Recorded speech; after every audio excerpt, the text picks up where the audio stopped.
Good morning मित्रों, आज हम लोग आधुनिक भारत के इतिहास के विषय में अध्ययन करेंगे।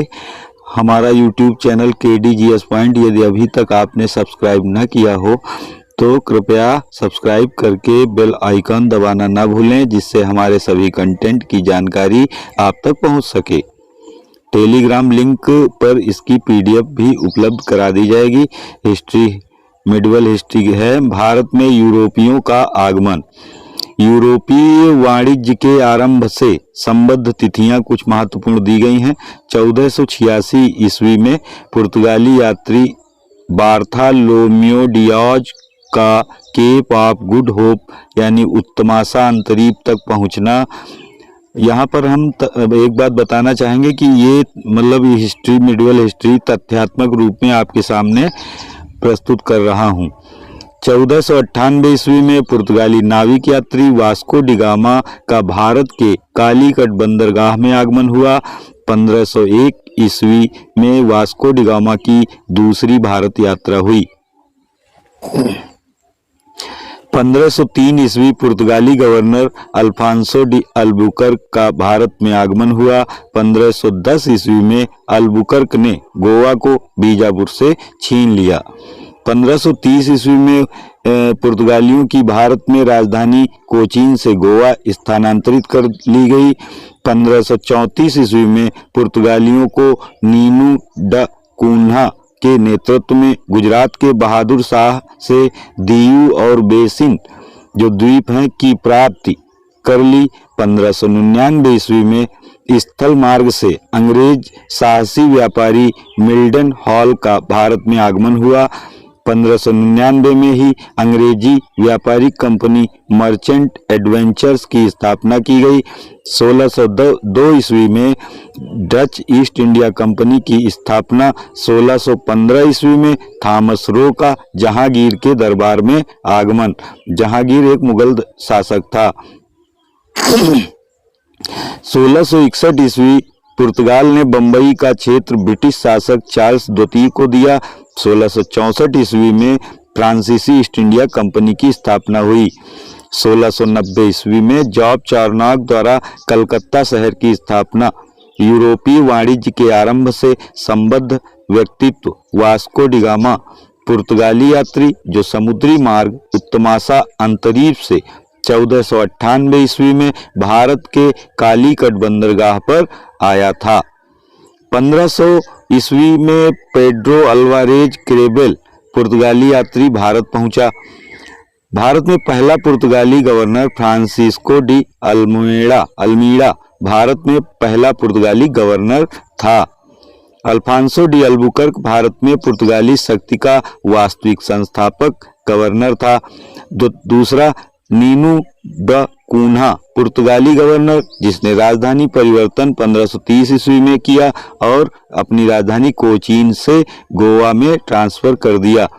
मार्टिन अल्फांसो डिसूजा पुर्तगाली गवर्नर था ये, जिसके साथ प्रख्यात जेसुइट संत फ्रांसिस्को जेवियर भारत आए थे।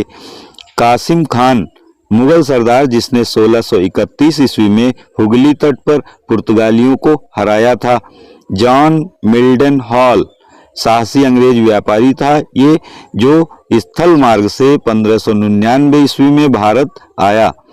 कैप्टन हॉकिंस अंग्रेज यात्री था जो जहांगीर के दरबार में सन 1609 ईस्वी में पहुंचा था। कैप्टन बेस्ट अंग्रेज यात्री जिसने सूरत के निकट पुर्तगालियों को 1612 ईस्वी में हराया था और इसके बाद जहांगीर ने अंग्रेजों को व्यापार के लिए सूरत में फैक्ट्री की स्थापना हेतु अनुमति दे दी थी। जॉब चार्नॉक कलकत्ता का अंग्रेज संस्थापक था। थॉमस रो ब्रिटिश सम्राट जेम्स का दूत था जो जहांगीर के दरबार में सन 1615 ईस्वी से 1618 ईस्वी की अवधि में रहा और साम्राज्य के विभिन्न भागों में कंपनी के लिए अनुमति प्राप्त करने में भी सफल रहा। चार्ल्स आयर कलकत्ता के फोर्ट विलियम का प्रथम प्रशासक। जॉन चाइल्ड अंग्रेजी कंपनी का अधिकारी था जिसने पश्चिमी तट पर मुगल जहाजों पर कब्जा कर लिया था और बाद में मुगल सम्राट औरंगजेब से क्षमा मांगी थी। फर्रुखसियर मुगल सम्राट जिसने अंग्रेजी व्यापारी कंपनी को 1717 ईस्वी में फरमान जारी कर दिया था।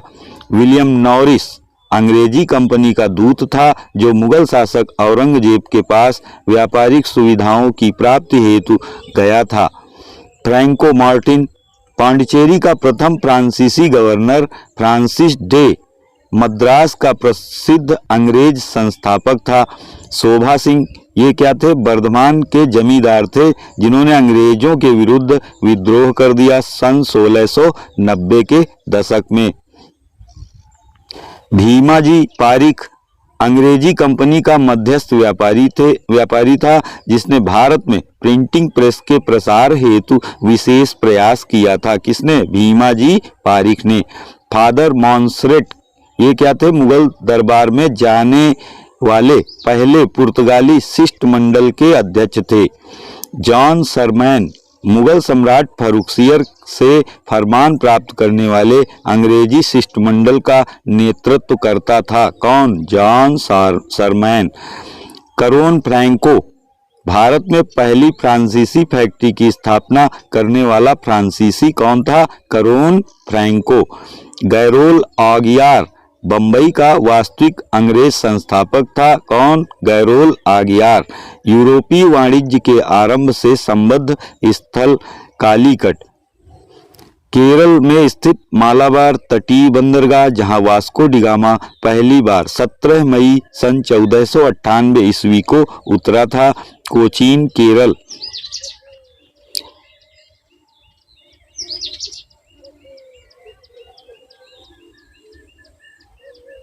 उतरा था। कोचीन केरल में स्थित बंदरगाह जो भारत में पुर्तगालियों की आरंभिक राजधानी थी। गोवा राज्य जो पुर्तगालियों का भारत में सर्वप्रमुख केंद्र रहा। सैन थोम दक्षिण पूर्व क्षेत्र में पुर्तगालियों का एकमात्र स्थल था। पुलिकट तमिलनाडु में स्थित बंदरगाह है जो भारत में डचों का सर्वप्रमुख केंद्र रहा। सेड्रास मद्रास में दक्षिण में स्थित बंदरगाह था जो डचों का केंद्र था। बेदरा के युद्ध जो 1759 ईस्वी में लड़ा गया था में अंग्रेजों ने डचों को परास्त कर दिया था। स्वाली सूरत के निकट अवस्थित एक स्थान है जहां कप्तान बेस्ट ने पुर्तगालियों को हराया था। हरिहरपुर कहाँ है? उड़ीसा में अवस्थित है जहां 1698 ईस्वी में अंग्रेजों ने अपनी फैक्ट्री स्थापित की थी। सुतानाती कलिकाता व गोविंदपुर इन 3 गांवों को मिलाकर कलकत्ता की स्थापना की गई थी। वैंकोवर ये तमिलनाडु में स्थित है जहां डेनिश लोगों ने अपनी फैक्ट्री स्थापित की थी। सेरामपुर ये बंगाल में स्थित है जहां डेनिशों ने 1676 ईस्वी में अपनी फैक्ट्री स्थापित की। पांडिचेरी भारत में फ्रांसीसी गतिविधियों का प्रमुख केंद्र था जो कोरोमंडल तट पर स्थित है। कौन? पांडिचेरी। चाउल महाराष्ट्र में पश्चिमी घाट पर अवस्थित है। चाउल जहां पुर्तगाली व्यापारी केंद्र स्थापित थे। पटना बिहार राज्य की राजधानी है जो सोरे के उत्पादन के कारण प्रसिद्ध था और यहां डचों की फैक्ट्री स्थापित थी। चटगांव वर्तमान में बांग्लादेश में स्थित है। चटगांव जिसे पुर्तगाली हतंदक चौतज कहते थे। केन्नूर ये मालाबार तटीय क्षेत्र में स्थित है जहां वास्को डिगामा ने सन 1501 ईस्वी में अपनी फैक्ट्री खोली थी। अब पुर्तगालियों के विषय में अध्ययन करेंगे। पुर्तगाली नाविक वास्को डिगामा की 1498 में भारत पहुंचने के समुद्री मार्ग की खोज ने भारतीय इतिहास के मार्ग एवं दिशा को महत्वपूर्ण रूप से प्रभावित किया। सेकंड है अल्फांसो डी अल्बुकर्क जो 1509 से 1515 का इसका कार्यकाल था, ने दूसरे पुर्तगाली गवर्नर के रूप में अपना कार्य संभाला। अल्मेड़ा 1305 से 1509 का स्थान लिया।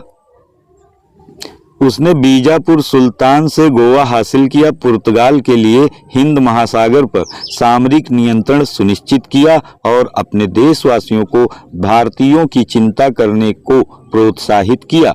हालांकि उसने मुसलमानों का उत्पीड़न भी किया।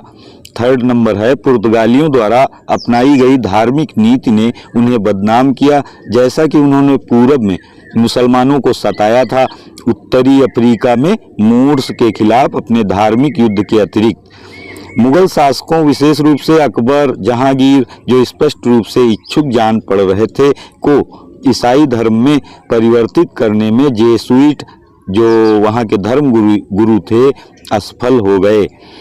अगला पॉइंट है, भारत में पुर्तगाली शक्ति के पतन के प्रमुख कारण क्या थे? तो मिस्र, पारसिया और उत्तरी भारत में शक्तिशाली राजवंशों का उदय होना,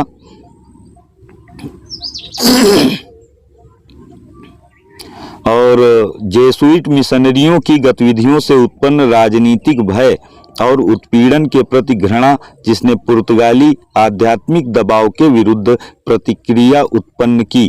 तीसरा, अंग्रेजी और डच वाणिज्यिक महत्वाकांक्षाओं के उत्थान ने पुर्तगाली सर्वोच्चता को चुनौती दी। चौथा पॉइंट है, भारत में पुर्तगाली प्रशासन की समुद्री डकैती और प्रच्छन्न व्यापार गतिविधियों के साथ व्यापक भ्रष्टाचार, लालसा एवं स्वार्थ सिद्धि, एक ये बिंदु महत्वपूर्ण था। पांचवा था, ब्राजील की खोज के कारण पुर्तगालियों का औपनिवेशीकरण की महत्वाकांक्षा का पश्चिम की ओर दिक् परिवर्तन होना। अगला बिंदु है, भारतीय वाणिज्य पर पुर्तगालियों का प्रभाव था।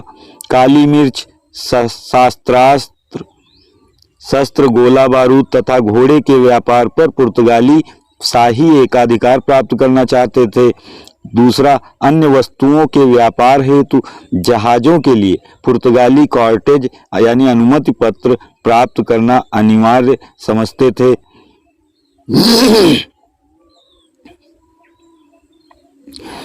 तीसरा पॉइंट है, पूर्व अथवा अफ्रीका की ओर जाने वाले जहाजों पर गोवा से होकर जाने के लिए दबाव था। निषिद्ध माल के व्यापार में लगे संदेहात्मक जहाजों की तलाशी पुर्तगालियों द्वारा आरंभ की गई।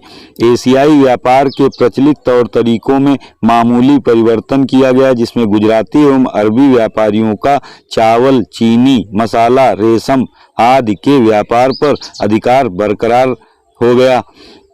छठा बिंदु है, भारत जापान व्यापार की शुरुआत हुई। जापान से तांबा और चांदी का आगमन भारत होने लगा। पुनर्जागरण प्रेरित तकनीक का भारत आगमन पुर्तगालियों द्वारा नहीं किया गया। मध्य अमेरिका से आलू, मक्का, तंबाकू इत्यादि का भारत में वाणिज्य में प्रवेश हुआ, भारतीय व्यापार में प्रवेश हुआ। डच, अब डचों के विषय में हम पढ़ेंगे। प्रश्न बिंदु संख्या 1 है, दूसरी यूरोपीय शक्तियों जैसे अंग्रेज, फ्रांसीसी और पुर्तगाली, इनकी तुलना में भारत में डचों की उपस्थिति थोड़े समय की थी। ये कुछ समय के लिए भारत में अपना शासन किए हैं। और सेकंड बिंदु है, नीदरलैंड की यूनाइटेड ईस्ट इंडिया कंपनी की स्थापना वर्ष 1602 ईस्वी में हुई और व्यापक वित्तीय संसाधनों और राज्य संरक्षण के कारण पूरब में अपना प्रभाव फैलाने में सफल हुई। डच ने पूरी 17वीं शताब्दी में पुर्तगालियों के प्रभाव को हटाकर पूरब में मसाले के व्यापार पर एकाधिकार सुनिश्चित कर लिया। चौथा बिंदु है, भारत में डच की मुख्य कारखाने थे मसूलीपट्टनम जो 1605 में स्थापित हुआ, पुलिकट 1610, सूरत 1616 में और बिमलीपट्टनम 1641 में, करिकास 1645 में, चिंसुरा 1655 ईस्वी में स्थापित हुआ और कासिम बाजार, बड़ा नागौर, पटना, बालासोर, नागपट्टनम ये 1658 में यहाँ पे अपनी फैक्ट्रियाँ स्थापित की और कोचीन 1663 ईस्वी में। अंग्रेज डच प्रतिस्पर्धा में डच की पराजय एवं उनका ध्यान मलय द्वीप समूह की तरफ केंद्रित होने से भारत में डच शक्ति के पतन का मार्ग प्रशस्त किया। डच का व्यापारिक घटनाक्रम 1581 ईस्वी डचों ने स्पेन से स्वतंत्रता की प्राप्ति कर ली और 1602 ईस्वी में यूनाइटेड ईस्ट इंडिया कंपनी की स्थापना हुई। पुर्तगालियों को बेंटम में पराजित भी कर दिया, मलक्का के द्वीपों पर अधिकार भी कर लिया। और 1605 ईस्वी में पुर्तगालियों को अम्बोयना द्वीप में पराजित कर दिया। किसने? डचों ने। 1609 ईस्वी हॉलैंड एक्सचेंज बैंक की स्थापना की गई और 1614 ईस्वी में क्रेडिट बैंक ऑफ एम्स्टर्डम की स्थापना हुई। 1619 ईस्वी में जकार्ता पर अधिकार कर लिया और प्रसिद्ध राजधानी बटाविया की स्थापना की। किसने? डचों ने। 1632 ईस्वी में बंगाल के हुगली से पुर्तगालियों को भी बाहर कर दिया और 1641 में मलक्का पर पूर्ण अधिकार की स्थापना कर ली और 1658 ईस्वी में श्रीलंका से पुर्तगालियों को बाहर कर दिया। 1663 ईस्वी में कोचीन पर अधिकार करके पुर्तगालियों की शक्ति को बहुत ही सीमित कर दिया। अब अंग्रेजों के विषय में अध्ययन करेंगे आधुनिक भारत के इतिहास के संबंध में। बिंदु नंबर 1 है ड्रेक की पूरे विश्व की यात्रा और 16वीं शताब्दी के उत्तरार्ध में यानी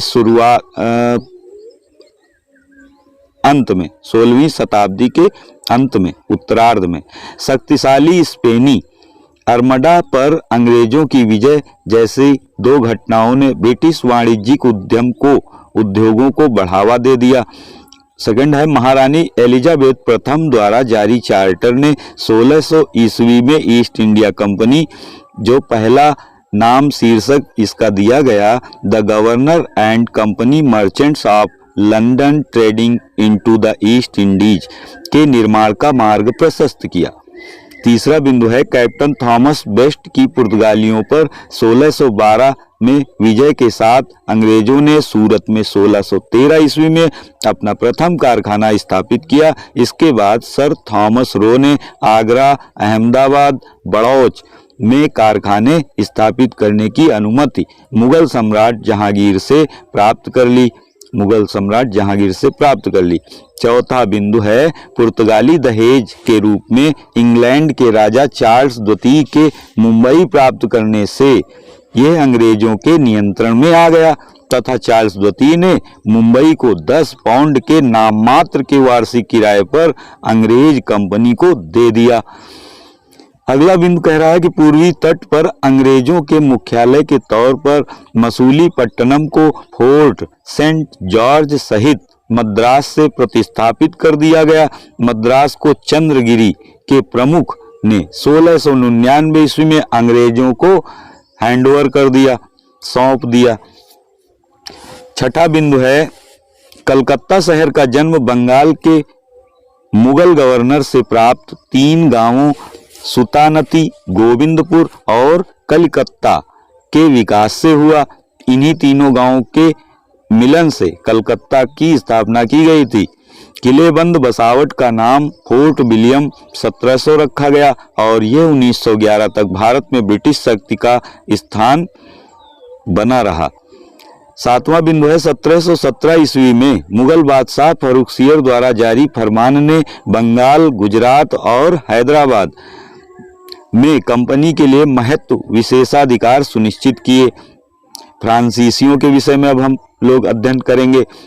पहला बिंदु है लुई 14वें के योग्य मंत्री कोलबर्ट ने 1664 में फ्रांसीसी ईस्ट इंडिया कंपनी कंपेग्ने डेस इंडेस ओरिएंटेड्स की नींव रखी।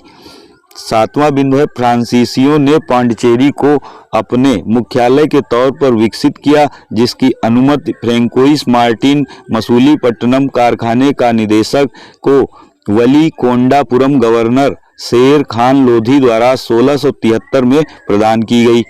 सातवां बिंदु यद्यपि फ्रांसीसियों को डच एवं अंग्रेजों के विपरीत समस्याओं का सामना करना पड़ा, उनकी कंपनी को 1720 में परपेचुअल कंपनी ऑफ इंडिया के तौर पर स्वीकार किया गया। आठवां बिंदु लिनोइर और डुमास ने भारत में 1720 और 1742 के बीच फ्रांसीसी शक्ति को सुदृढ़ किया और बंगाल, कोरोमंडल एवं मालाबार तट में अन्य कारखाने स्थापित किए गए।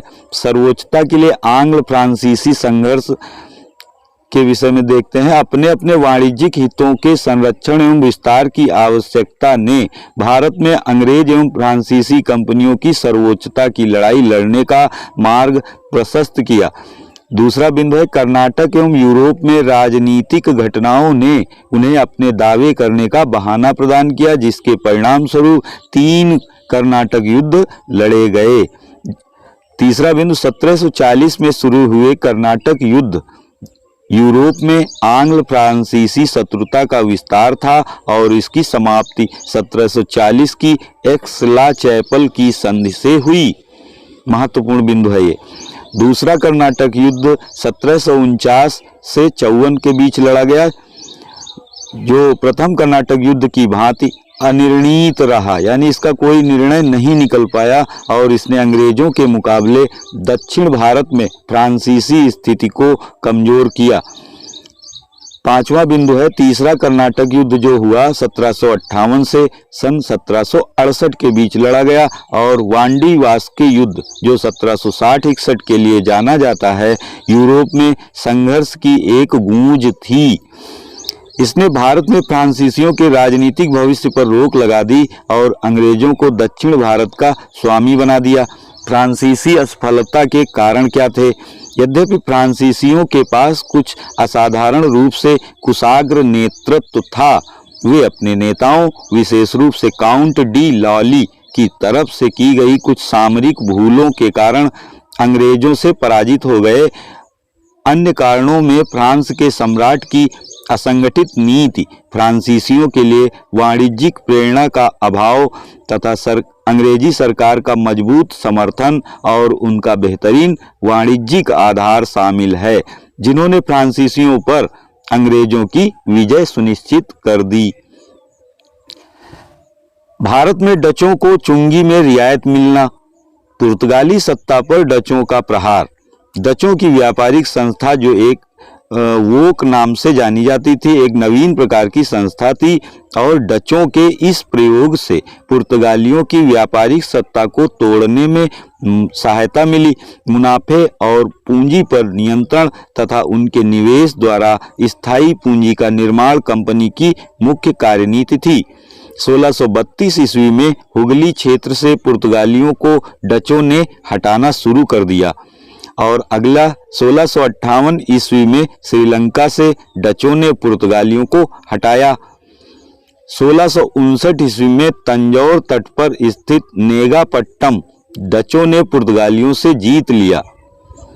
डच व्यापार एशियाई संपर्क के आरंभिक चरण में डच मूलतः काली मिर्च एवं अन्य मसालों के प्रति रुचि रखते थे।